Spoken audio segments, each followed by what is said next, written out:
So over the years I've been fortunate enough to play, try and even occasionally own a few vintage guitars. Are they worth the price tag? Are they as good as the modern guitars? In this video I'm going to share with you what I've learned from my experience of playing vintage guitars.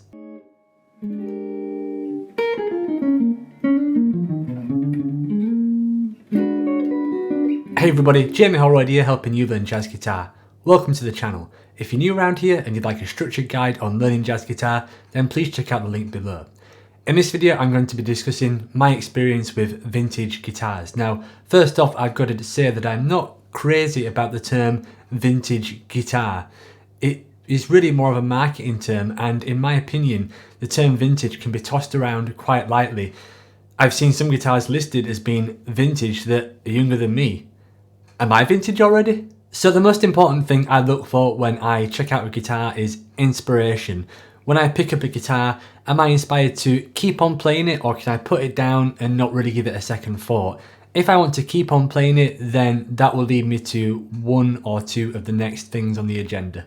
The second item on the list for me is playability. If a guitar looks and sounds great, then that helps, but if it doesn't play great and I can't feel comfortable playing it, then I'm probably never going to use it, so it's not going to be much use to me.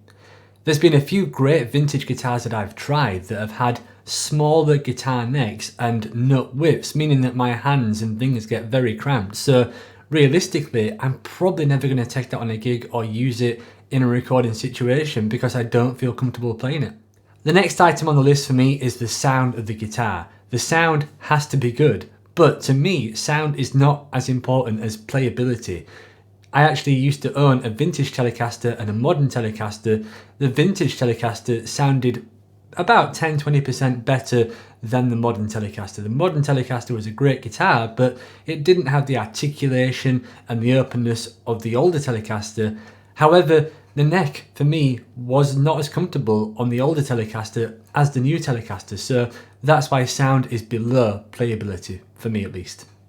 The next thing on the list after sound is the feel and look of the guitar.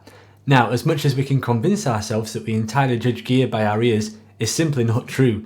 The reason that most of us are probably interested in a certain guitar model is the look of the guitar. So for me, it's pretty low on the list, but if a guitar looks cool, then it's definitely a pro. Certain colours, I'm not overly picky about colours or finishes or anything like that, but like you, I probably have a preference. I like certain colours of a guitar more than other colours, and that could be if there is two guitars which both play and sound good and they're different colours, I'll probably pick whichever one is my favourite colour. The first pro of a vintage guitar for me is the sound. Of course you can get terrible sounding vintage guitars and modern guitars. I'm not necessarily saying that the sound of a vintage guitar is better than any modern guitar. It's a really complicated thing to try and break down for me. But there is a certain sound to an older guitar. This could be due to the fact of the aging wood on a guitar that contributes to it, the pickups, some of the technologies that we used back then that are not necessarily used now. It's hard to say. I'm not exactly an expert and I don't take guitars apart and look at all these things, but I've tried custom shop Fender guitars and I've tried vintage Fender guitars. Custom shop Fender guitars can sound incredible and amazing, and they can definitely cover any needs of any working musician, but they just sound different from an older guitar. That's where it is. The treble and bass on an older guitar, for me, sounds different. The brightness, everything about it sounds completely different from a new guitar, especially, like I said, if it's a good vintage guitar. So the sound is fundamentally the most important aspect of a vintage guitar for me, and you can look at some different comparisons here on YouTube. In fact, I'm going to roll a clip now of an older Telecaster that I used to own compared to a new guitar, and I think that both guitars sound great, but there is something about the older guitar. Hopefully you will see what I mean when I roll the clip.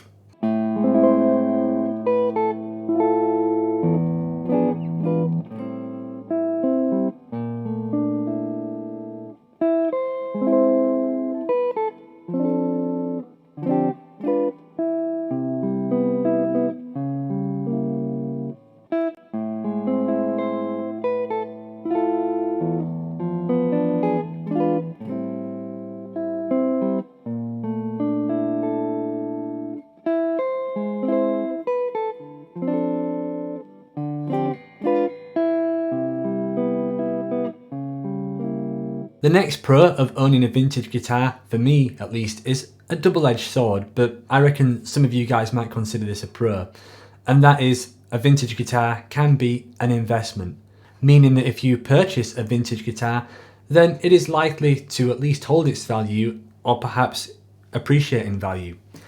Now, for me, when I'm looking at buying any guitar, that is really an afterthought for me. I just don't want to buy a guitar, as I've already said, just to kind of sit and do nothing. So if I buy a guitar, I want to buy it because I like it. And obviously if it goes up in value, for me, that is definitely a bonus, but not a mandatory requirement. The next pro of a vintage guitar, in my opinion, is the feel. The feel of a vintage guitar is different from a newer one. The necks are often worn in, there's often more chips and dents and things like that. The wood is a bit older, as I previously said. Now, of course, you can get new guitars that have been made to look old, but that to me is fundamentally what those type of guitars feel like. They feel like new guitars that have been made to look old. I'm not saying they're not great guitars, because I really like some of those guitars too, but they're not all guitars and they do feel different, to me at least. Here are a few cons to owning and using vintage guitars. The next possible con of owning a vintage guitar could be the maintenance. This is of course entirely dependent on the guitar itself, and in actual fact you could get a guitar that is only a year or two old that has been played and abused more than a vintage guitar. So this could arguably be a con about any type of guitar. However, most vintage guitars, especially now at the time of recording this video, have been used and played for several decades at this point, so you are likely to encounter a few issues on older guitars, like for example what state of the frets in, the tuners, the parts of the guitar, perhaps the tailpiece is worn out, the electronics could need working. These are all issues that could happen when buying a vintage guitar. The last con of owning and using a vintage guitar, in my opinion, is that they are not as replaceable as new guitars. If you use a modern guitar, a modern Fender guitar or a Gibson guitar, something like that, then if anything happens to it, then it's not impossible to find a replacement. There's an abundance of great modern Stratocasters, Telecasters, Les Pauls, etc. on the market that you can find. Of course, if you're talking about older guitars, then number one, they're more expensive to replace, and number two, if you have a specific year of a guitar or something like that, then that's going to be very hard to replace and you might have to wait a while to find another one on the market. I would now like to share with you some of the best vintage guitars that I've tried, and I'm going to try to answer the question from my own perspective, if they were worth it or not. Let's go through the list. The first guitar that I'd like to tell you about was an early to mid 1970s maple neck Fender Stratocaster. I was going for a job interview for a guitar teacher at a teaching studio, and I brought my jazz guitar for this interview, and I was playing a few jazz pieces, and part of the interview process was to play some general rock and blues improvisation. Of course, on a jazz guitar that's much harder to do, so luckily the guy interviewing me was a guitarist and he had his guitars literally right next to me, and he said, you can try and use any of those guitars to improvise on if you prefer to use one of those than your Gibson. So naturally my eyes went to this vintage Fender Stratocaster that he had, and this was a great guitar. It played and sounded absolutely fantastic. Prior to that, the best Strat which I played was a friend's custom shop 50s maple neck blue Strat, which was a great guitar. Played and sounded fantastic, but it wasn't as good as this 70s Fender Strat, in my opinion, of course. So when you look at both of those guitars, you've got a custom shop Fender Strat and the 70s Fender Strat. They're probably similar value. So if I had the choice of owning one or the other, I would go for the 70s Fender Strat. So in my opinion, that 70s Strat was definitely worth it. The next vintage guitar that I'd like to share my experiences with are Gibson ES125s. Regular viewers of the channel will know that I own and use mine, and I love it. Besides that, I've actually had the chance to play and try lots of different ES125s, all the different variations of the model, the thin line version, the one with the double pickups, ones from the early 60s to the mid 60s, and they've all been fantastic guitars.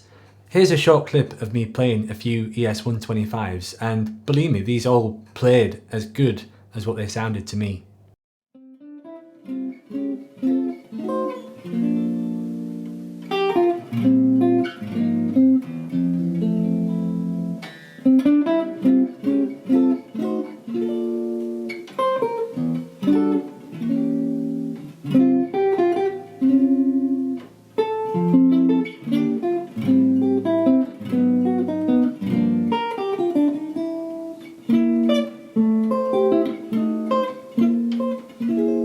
So those are my thoughts on vintage guitars. What do you think? Are they worth the price tag some of them command? Do they sound as good as modern guitars? Please share your thoughts in the comment section below. I'd love to know what you think. And if you enjoyed this video, please don't forget to subscribe to the channel. Thanks for watching.